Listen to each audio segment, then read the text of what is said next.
Hello, I'm going to discuss on the formulas of real estate. Hi, I'm Ria and here are the 15 formulas. Number 1, gross scheduled income, GSI. It's an income if all units are rented and there are no defaults in rent payments. So the formula is rental income plus the lost rental income from vacant units. Number 2, gross operating income, GOI. Gross operating income is gross scheduled income minus the lost rental income from vacant units plus other income. You can have other income in your apartments from parking spaces, public vending machines, valet parking, valet garbage pickup, garages, storage spaces, late fees, pet fees, and others. Number 3, net operating income or NOI.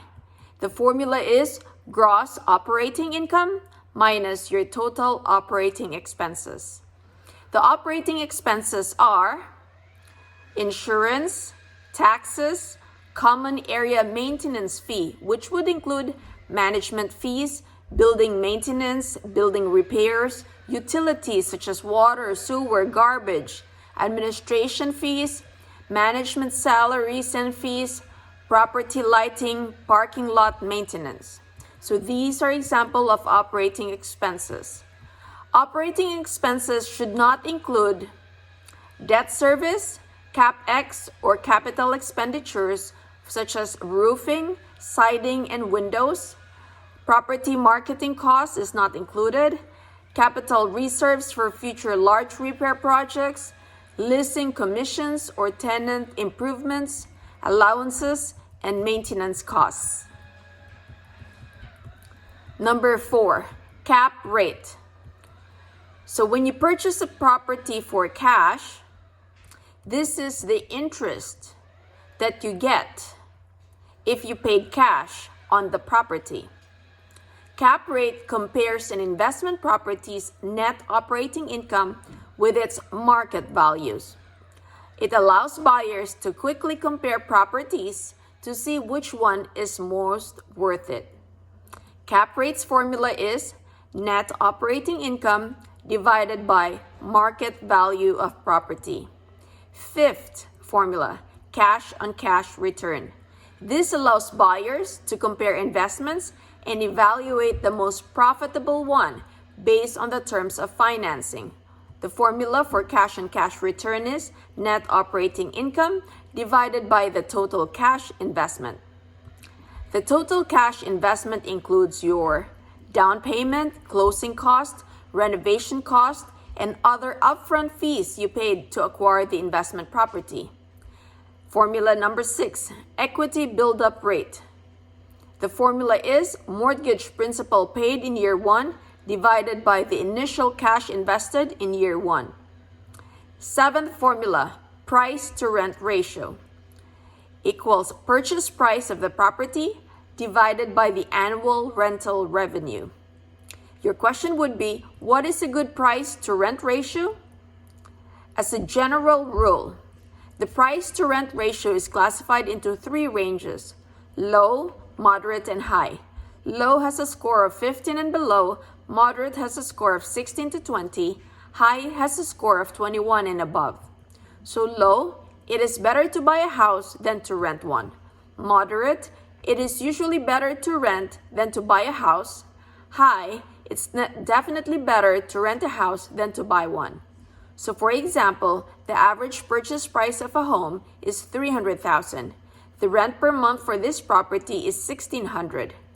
So therefore, the annual rent, $1,600 times 12 months equals $19,200. So for the average purchase price, which is $300,000, divided by your annual rent, which is $19,200, so the score is 15.6. So this is under moderate. It's usually better to rent than to buy a house. Now you also have to factor in other considerations. Number 8, price per square foot. The formula is market value of the property divided by the property square footage. Ninth formula, ROI, or return on investment. This allows you to see how much of your initial investment you can recoup annually. The formula is annual returns divided by the cost of investment. Number 10, cash flow from operation. Formula is net operating income minus capital expenditures.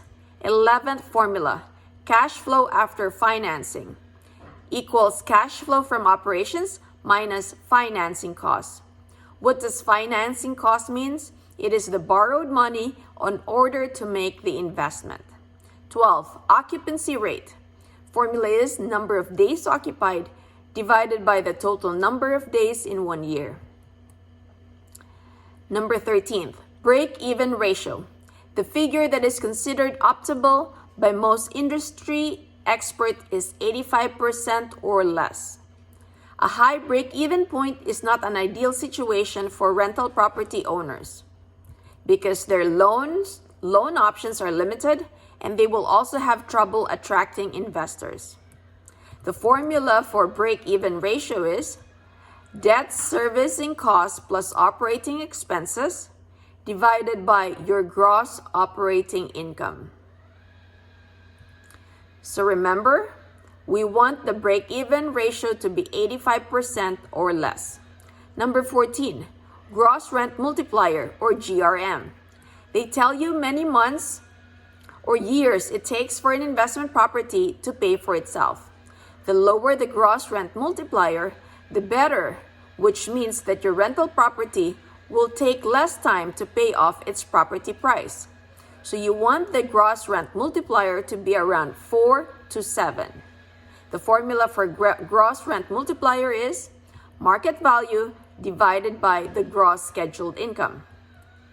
So for example, the gross rent multiplier with a property price of $200,000 divided by the gross annual rent of $27,600 equals 7.25. So this means it will take 7.25 years for the property to pay for itself. 15th, debt service coverage ratio or DSCR. The minimum you want is 1.2 DSCR, and this is net operating income divided by the annual debt service. So here you go. These are just the 15 formulas in real estate. I hope you learned something. Take care and God bless.